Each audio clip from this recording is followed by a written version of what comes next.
우리나라 2022년도 초, 중, 고 학생들을 대상으로 장래 희망을 조사를 했습니다.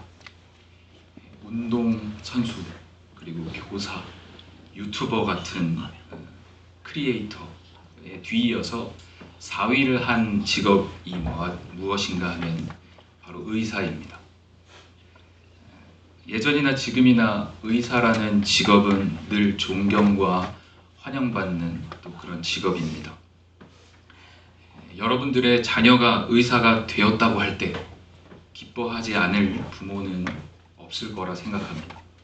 그리고 여러분들도 살아가면서 의사라는 분을 만났을 때 쉬이 무시하지 못했을 거라고도 생각합니다. 오늘 예배 시간이지만 잠깐이지만 짧게 상상을 한번 해보면 좋을 것 같습니다. 여러분들의 자녀가 오랫동안 꿈꿔왔던 유명한 대학교, 유명한 의과대학에 수석으로 입학하는 상상입니다. 정말 신나는 상상인데, 그렇게 수석으로 입학해서 6년이라는 이 예과 본과 다 우수한 성적으로 잘 마치고 수석으로 입학했는데 수석으로 졸업하는 그런 상상을 해봐요. 정말 집안의 경사 아니겠습니까?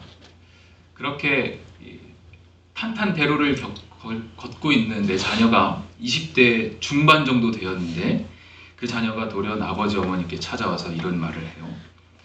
아버지, 저는 이제 아프리카 부룬디라고 하는 나라에 가서 최빈국에서 가난한 이들을 돕는 선교사가 되겠습니다 라고 한다면 여러분들 어떤 감정이 드실 것 같습니까? 아, 그래, 역시 내 아들이야, 내 딸이야, 잘 키웠어, 하나님이 이렇게 우리 가족에게 큰 영광을 주시다니 하면서 너를 하나님이 귀하게 사용하신다 이러면서 막 축복해 주실 부모님들이 여기 많이 계시겠지만, 보통은 야, 너 미쳤냐? 거기가 어디라고 가? 너 거기 가본 적이나 있어? 야, 너 가면 진짜 고생한다. 너 죽을지도 몰라. 그리고 지금 여기서 이제 개업해가지고 또 돈도 벌고 효도도 해야지 여지껏 내가 뒷바라지도 했는데 하면서 억울한 말도 할 수도 있을지 몰라요. 흔쾌히 보내기 어려운 상황일 겁니다. 오늘 함께 나눌 말씀 중에서 제가 몇 분의 의사 선생님들, 의사님들을 좀 소개시켜 드리고 싶습니다. 하나님이 찾으시는 그 한 사람 한 사람, 그 선교사님들을 통해서 우리 대한민국이 복을 받고 복음을 받고 이렇게 하나님의 복음 안에서 귀한 기독교 강국이 되었다는 것, 오늘 여러분들 이 말씀을 통해서 함께 나누고 싶습니다. 성공이 보장된 길, 안락과 평안이 준비된 길을 버리고 중국의 속국인지 일본의 식민지인지 이름도 들어본 적도 없는 부룬디와 같이 생소한 전염병과 가난이 넘치고 있는 전쟁이 또 계속해서 일어나는 그 조선이라는 나라로 하나님의 사랑과 선교의 사명을 가지고 왔던 선교사님들 몇 분을 소개해드리겠습니다. 사진을 띄워주시면 제일 먼저 소개해드릴 선교사님은 호러스 뉴턴 알렌 선교사입니다. 1883년 마이애미 의과대학을 졸업했습니다. 의사죠. 원래는 중국으로 파송되어서 의료 선교를 하던 중에 조선의 문이 열렸다는 소식을 듣고 자신이 속해 있는 선교부에 편지를 합니다. 나의 조선 입국을 허락해 주십시오. 허락하지 않으면 나는 단신으로라도 조선에 들어가겠습니다 하여서 조선으로 들어왔고요. 입국 후에 바로 갑신정변이 일어나면서 자객의 칼에 맞아서 부상을 당한 민비의 오빠 민영익 대감을 치료합니다. 의사로서, 현대의학으로서 치료를 하게 돼요. 그래서 고종 황제의 신임을 얻고 병원 설립을 허가받습니다. 그래서 이 알렌의 역할로 1885년 4월 한국 최초 병원인 광해원이 설립됩니다.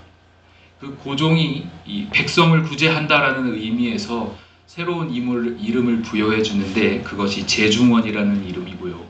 이것이 훗날 세브란스 병원이 됩니다. 존 헤론 선교사입니다. 헤론 선교사님은 영국에서 태어나고 테네시 의과대학을 수석으로 졸업한 인재였습니다. 졸업과 동시에 한국으로 파송되어 왔고요. 알렌 선교사를 도와서 제중원의 2대 원장으로 부임합니다. 고종 황제의 주치의로 활동하고 조선에서 5년 정도밖에는 활동하지 못했고 전염병에 걸려서 순교합니다. 우리 지난번 청년부 수련회 다녀왔다가 오는 길에 이제 양화대교에 있는 양화진이라고 하는 선교사 무덤에 갔었는데요. 거기에 존 헤론 선교사님이 묻혀 계셨고 그의 묘비에 이렇게 쓰여 있었습니다. 하나님의 아들이 나를 사랑하시고 나를 위하여 자신을 주셨다.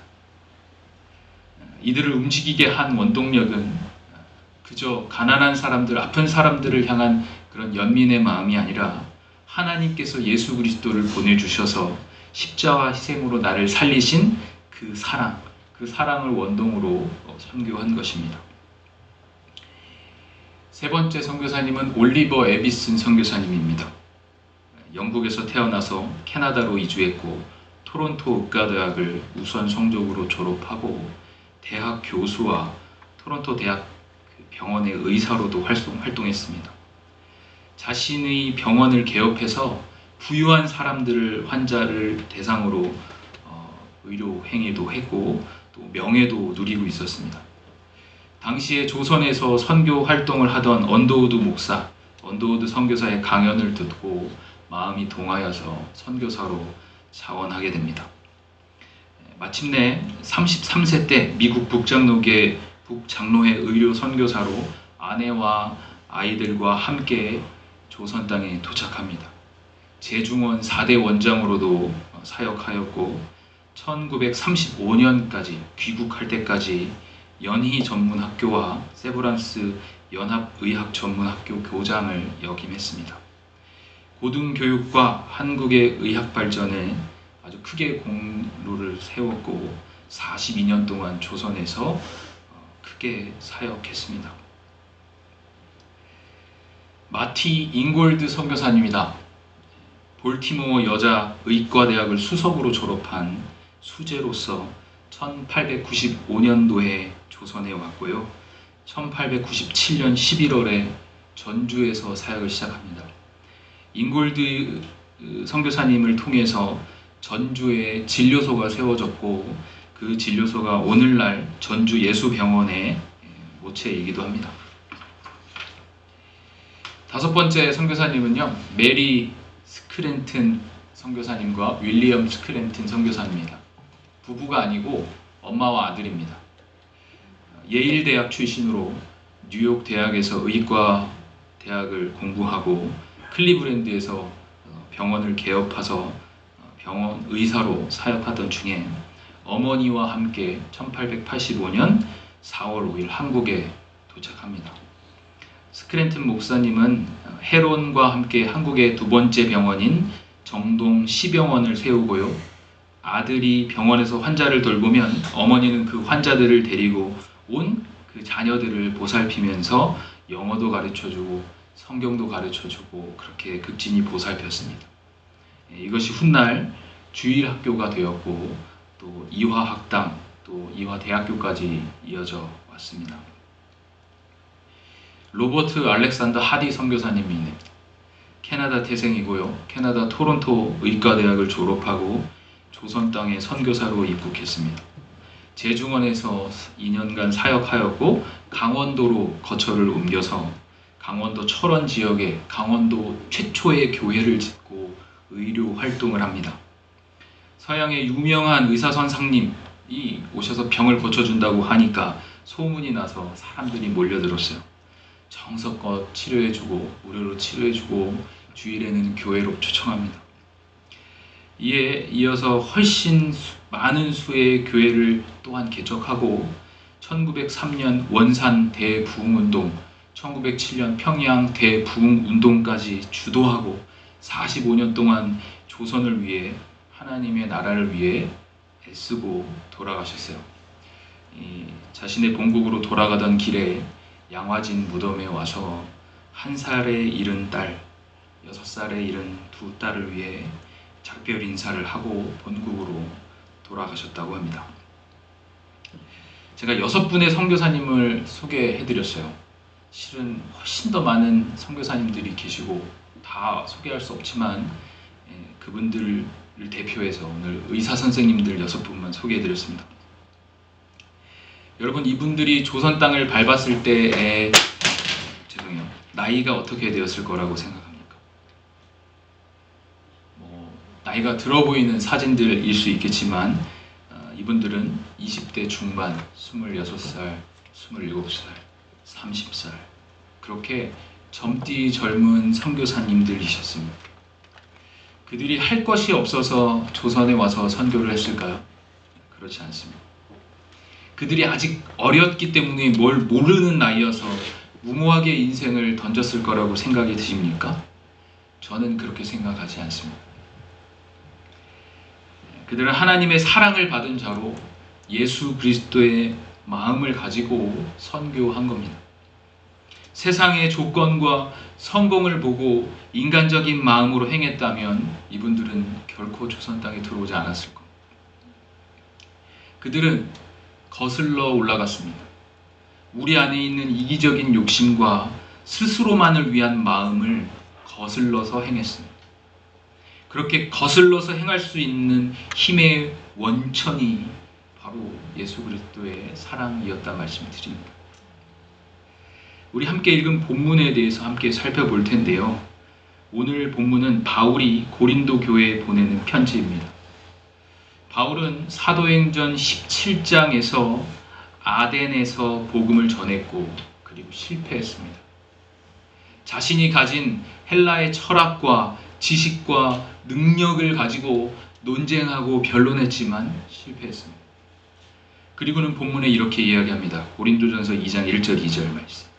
형제들아, 내가 너희에게 나아가 하나님의 증거를 전할 때에 말과 지혜의 아름다운 것으로 아니하였나니 내가 너희 중에서 예수 그리스도와 그가 십자가에 못 박히신 것 외에는 아무것도 알지 아니하기로 작정하였음이니라.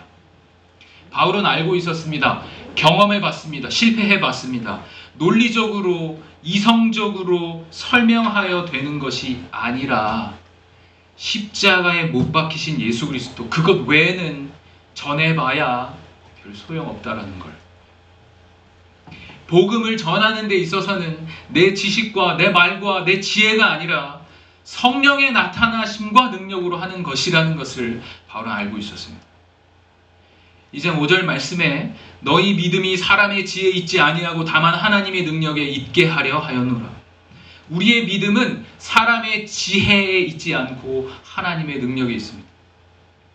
우리가 믿음이 뛰어나서 우리가 능력이 출중해서 이 선교사님들이 의사라는 아주 위대한 스펙을 가지고 있었기 때문에 이곳에 그렇게 왔기 때문에 이런 위대한 일들을 할 수 있었다? 그게 아니라는 겁니다.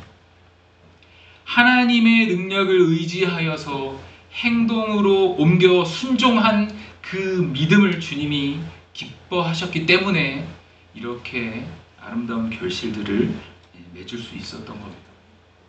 자기만을 위하는 그 마음을 거슬러 올라갔을 때 하나님의 마음을 가지고 행하는 것이 하나님의 자녀된 우리의 삶의 자세가 되어야 할 것입니다. 제가 소개해드린 선교사님들 다 의대 수석의, 의대 교수의, 의사 선생님들이니까 아주 대단한 분들이시니까 그 권력을 가지고 쉽사리 일을 할 수 있었다 오해하시는 분들이 계실 수도 있습니다. 하지만 그들이 처음에 조선에 왔을 때 대접받고 대우받고 한 것이 아니에요. 유교와 토속 신앙이 강했던 조선 사람들은 선교사들을 보았을 때 어떻게 생각했냐면요. 눈이 파랗고 머리가 노랗고 그 행색이 이상하니까 서양 귀신이 왔다고 생각했어요. 서양 귀신이 와서 우리들을 홀려가지고 어디 예배당에 모아놓고 남자와 여자들을 합석시키고 밤이슬을 맞게 한다.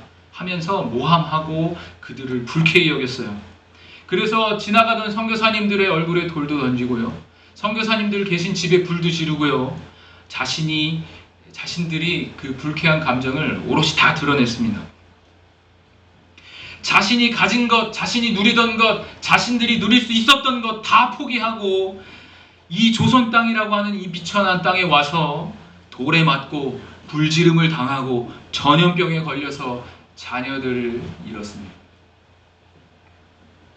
여러분, 복음을 전하는 것이 쉬운 일이 아닙니다.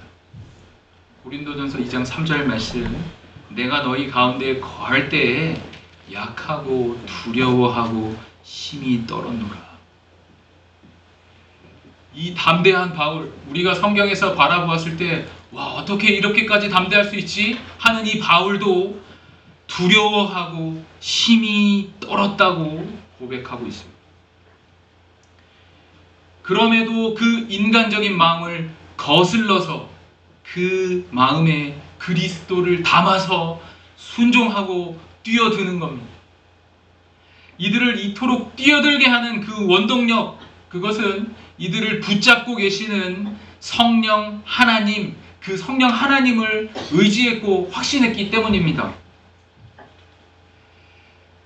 여러분, 이 바울이라고 하는 인물은요, 그 이전에 사울이라고 하는 인물이었습니다. 사도행전 9장 2절을 보면요, 예수를, 그 도를 따르는 사람을 만나면 남녀를 막론하고 잡아다가, 결박하여서 잡아다가 옥에 가두던 사람입니다. 그렇게 예수를 믿는 사람들이 어디든 도망가든 그곳까지 쫓아가서 결박해서 예루살렘으로 잡아오던 사람이에요. 예수를 믿는 사람들 보면 화가 났어요. 살기가 등등했습니다. 잡아다 패고 옥에 가두던, 죽이기까지 하던 그런 사람이었습니다. 그는 무엇을 잡고 있었습니까? 자신이 사랑하는 유대교를 잡았습니다. 자신의 그 잘난 자신을 붙잡고 있었는지 모르겠습니다. 그러나 바울에게 찾아오신 예수님, 너 왜 나를 박해하냐? 나 네가 박해하는 예수 그리스도야 하며 찾아오셔서 그 사울을 만나주셨습니다. 그리고는 바울이 3차 선교 여행까지 다 마치고 예루살렘에 돌아가기 전에 그 바울의 삶의 고백은 전혀 다른 모습이었습니다. 사도행전 20장 22절 말씀, 보라, 이제 나는 성령에 매여서 예루살렘으로 가는데 거기서 무슨 일을 당하는지 알지 못하노라. 선교 여행을 했습니다. 여러 곳을 돌아다니고 그 지역에 가서 교회를 세우고 회당에 들어가서 예수 그리스도를 전하고 토론하고 의논하고 하여서 그렇게 교회를 세우고 하나님 나라를 확장시켜 갔어요. 그리고는 이제 예루살렘으로 돌아가기 전에 내가 이제 가면 무슨 일을 당하는지는 알 수 없겠다. 그런 상황에서 고백하는 바울의 고백을 집중하십시오. 20장 23절 24절 말씀, 사도행전 20장 23절 24절 말씀 같이 찾아서 읽어보면 더 좋겠다는 생각이 듭니다. 사도행전 20장 23절 24절 말씀입니다. 다 찾으셨는 줄 알고 우리 큰 목소리로 함께 한번 읽어보면 좋겠습니다. 23절 시작.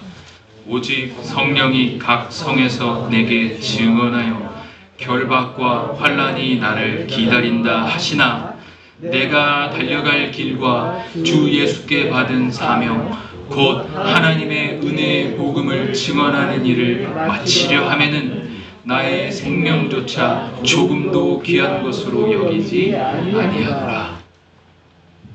아멘. 여러분, 이 바울의 이 단호함이 느껴지십니까?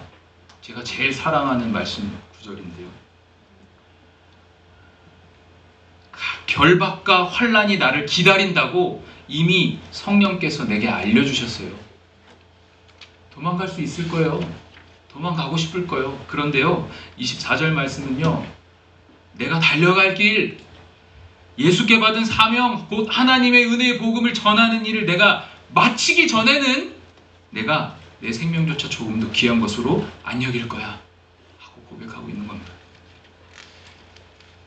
바울의 이 두려움이 가득한 상황에서 생명조차 귀한 것으로 여기지 않겠다, 내 생명조차 아까워하지 않겠다 하는 이 고백이 바울을 바울되게 하고 바울을 이끌어가고 바울이 하나님의 복음을 전하는 일의 원동력입니다. 두들겨 맞아도, 환난이 나를 기다려도, 가서 죽음을 당할지도 몰라요. 그런데도 불구하고 바울을 붙드는 힘, 그 원동력, 그것이 뭐냐면 예수 그리스도의 사랑입니다. 예수 그리스도께서 십자가에 못 박히신 것, 그것입니다. 그것 외에는 알고 싶지도 않아 해요. 사랑하는 성도 여러분, 사도행전 9장에서 이 사울의 모습은요, 남녀를 막론하고 결박하여서 잡아오던 놈입니다. 결박하다, 이 잡다라는 의미인데요, 이 사도행전 20장에서 바울이 고백하는 성령에 매여 있다, 내가 지금 성령에 매여 있다 하는 그 단어, 두 단어는 같은 단어입니다. 사울은 잡아다가 옥에 가뒀고요, 하나님은 바울을 성령으로 잡았습니다. 하나님께서 우리를 붙드실 때 우리는 바울과 같은 담대한 믿음을 고백할 수 있게 되는 줄 믿으시기를 바랍니다. 여러분, 성령에 매여서 살아가고 계십니까? 아니면 여러분들이 믿고 여러분들이 의지하고 여러분들이 붙들고자 하는 것들을 붙들고 살아가고 계십니까?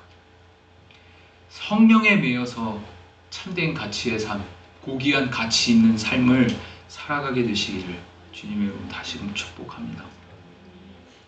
여러분, 제가 드라마를 보면요, 독립에 관련한 그런 드라마 좋아합니다.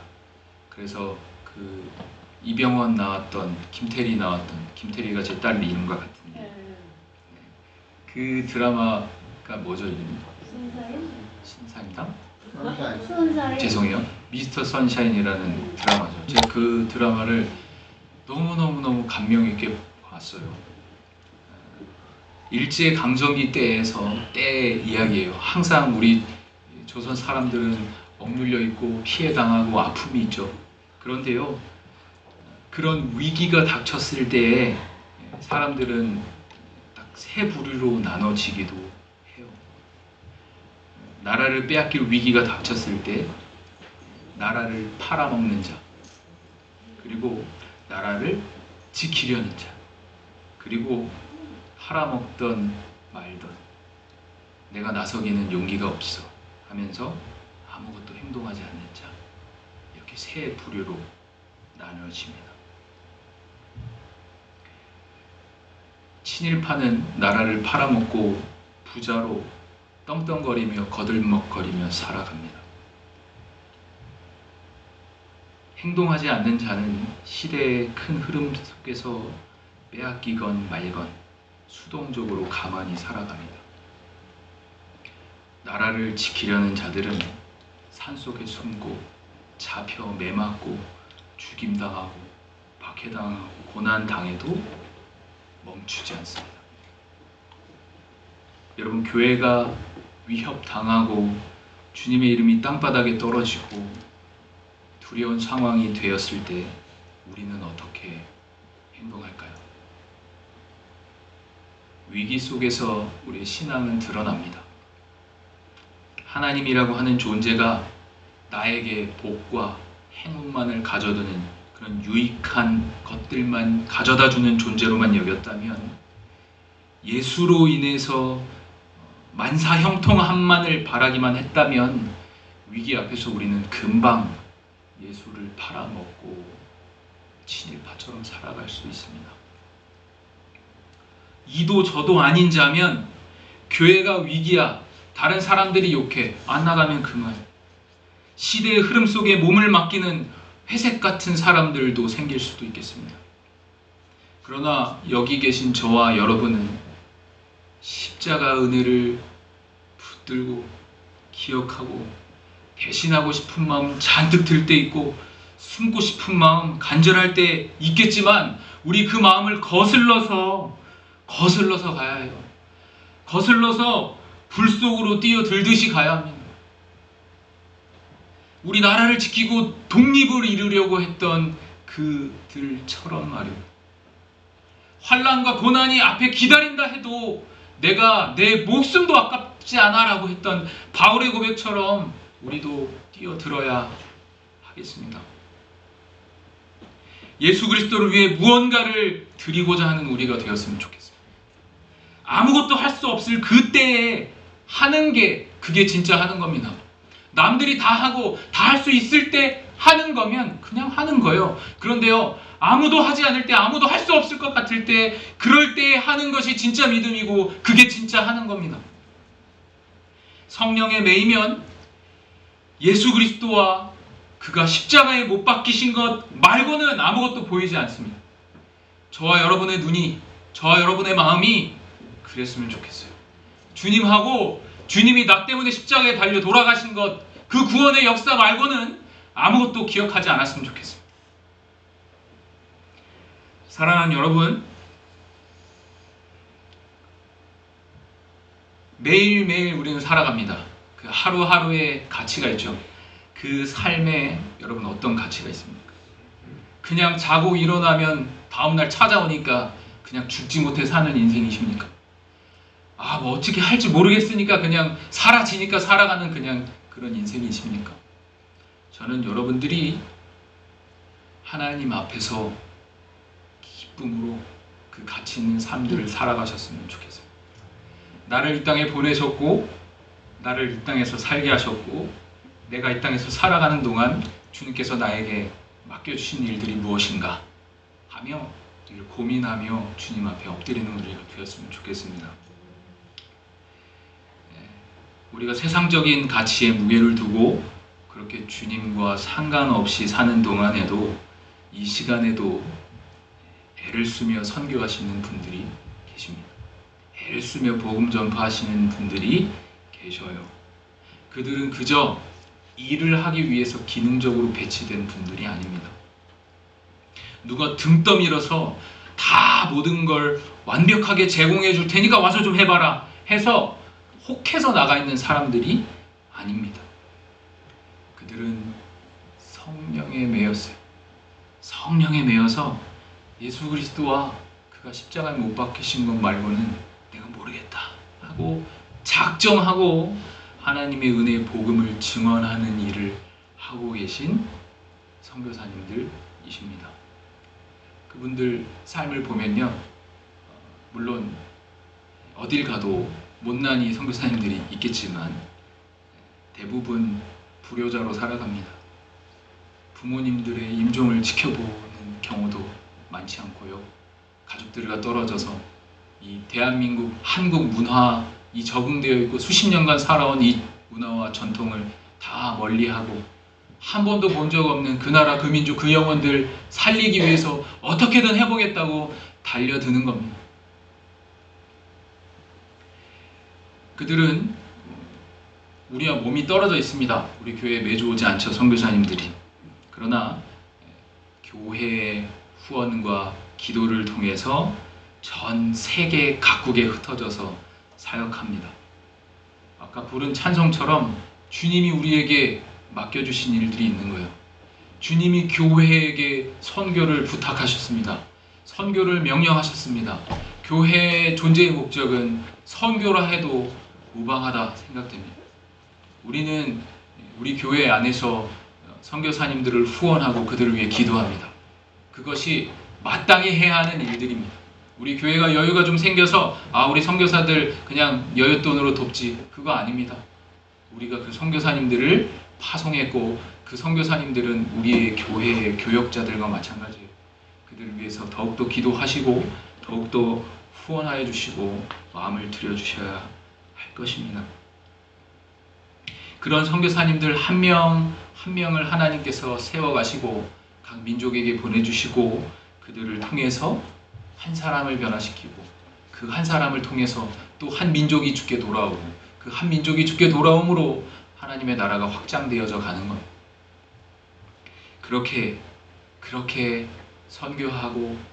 선교해서 모든 나라, 모든 족속, 모든 민족이 주님께로 돌아오고 주님을 찬양하고 주님을 사랑한다 고백하게 되는 귀한 영광의 날이 돌아올 것을 저는 확신합니다. 마지막으로 한 분만 더 소개해드리고 마치겠습니다. 하나만 넘겨주세요. 바로 루비 캔드릭이라고 하는 선교사님입니다. 너무 아름다우시죠? 1907년 텍사스 웻 청년회 소속으로 조선 땅을 밟았습니다. 25세의 젊은 여자 청년입니다. 조선에서 한국어를 배우던 중에 이제 조선에 막 온 지 8개월 정도밖에 되지 않았는데 급성 맹장염으로 순교했습니다. 루비 캔드릭 선교사님도 자신이 그리던 미래와 꿈이 있었을 수 있습니다. 그러나 그녀는 그 안에 예수 그리스도의 마음을 품고 성령에 매여서 조선 땅을 밟았습니다. 8개월 만에 한국어 배우다가 죽었어요. 무슨 의미가 있습니까? 무슨 가치가 있습니까? 무슨 사역을 했습니까? 무슨 공로와 업적이 있습니까? 아무것도 없습니다. 고아와 과부를 돌본 적이 있습니까? 아니요. 교육과 성경 전파에 도움을 준 적이 있습니까? 없습니다. 누군가는 그녀의 죽음이 헛된 죽음이라 말할 수 있습니다. 아무 유익이 없는 죽음이라, 아주 큰 낭비라 말할 수 있습니다. 그러나 오늘을 살고 있는 저와 여러분에게 도전드리고 싶습니다. 그의 묘비명과 그녀의 삶과 죽음에 큰 가치가 있음을 우리는 발견할 수 있습니다. 그녀의 묘비명에는 이런 글귀가 적혀 있습니다. 내게 1000개의 생명이 주어진다면 그 모든 생명을 조선을 위해 바치겠습니다. 루비 캔드릭 선교사님이 조선 땅에 무슨 빚진 게 있습니까? 자신의 부모님들을 조선 사람들이 구해준 그런 적이 있나요? 그렇지 않습니다. 그녀는 자신이 죽기 전 얼마 전에 자신의 부모에게 편지를 보내요. 그 편지의 내용이 아직도 있는데 제가 읽어드리겠습니다. 아버지 어머니, 어쩌면 이 편지가 마지막일 수도 있습니다. 제가 이곳에 오기 전 뒤뜰에 심었던 한 알의 씨앗으로 인해 이제 내년이면 온 동네가 꽃으로 가득하겠죠. 그리고 또 다른 씨앗을 만들어내겠죠. 저는 이곳에 작은 씨앗이 되기로 결심했습니다. 제가 씨앗이 되어 이 땅에 묻히게 되었을 때 아마 하나님의 시간이 되면 조선 땅에는 많은 꽃들이 피고 그들도 여러 나라에서 씨앗이 될 것입니다. 저는 이 땅에 저의 심장을 묻겠습니다. 바로 이것은 루비 캔드릭의 조선에 대한 사랑과 열정이 아니라 하나님께서 조선을 사랑하시고 조선을 향한 그 열정을 가지고 계셨다는 것을 증명합니다. 루비 캔드릭의 죽음은 그녀와 함께했던 웻 청년의 회원들에게 큰 도전과 영광이 되었습니다. 그래서 그 청년회에서 조선 땅을 위해 선교사로 자원하여서 조선으로 돌아온 선교사가 20명입니다. 하나님이 찾으시는 그 한 사람, 그 고귀한 순종과 그 거스름의 역사를 통해서 지금 우리의 손에 복음이 전해졌습니다. 루비 캔드릭 선교사가 부모께 편지하면서 꿈꾸었던 조선 땅의 그 수많은 꽃들이 바로 저와 여러분입니다. 그 복음의 결실들이, 그 결과물들이 저와 여러분입니다. 내일이면 우리 청년들과 함께 인도네시아에 선교하러 갑니다. 우리 청년들이 우리 신영 자매가 기도한 것처럼 하나님의 일하심을 보고 선교사님들의 그 헌신적인 삶을 보고 나의 신앙을 또 면밀히 되돌아보고 또 함께하는 청년들의 진가도 한번 보고 더 넓은 세상 속에서 더 넓은 것들을 바라보고 돌아올 수 있도록 기도해 주십시오. 그리스도가 십자가에 못 박히신 것 말고는 알지 않기로 작정하고 나갈 수 있도록 기도해 주십시오.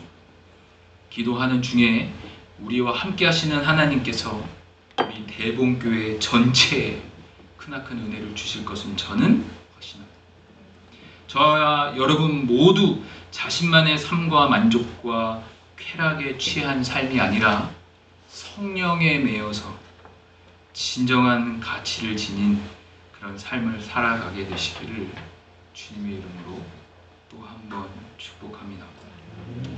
말로만 떠드는 복음 아니고요, 행동하는 복음으로, 행동하는 믿음의 삶으로 그렇게 하나님께 영광 올려드리시기를 주님의 이름으로 또 한 번 축원드립니다.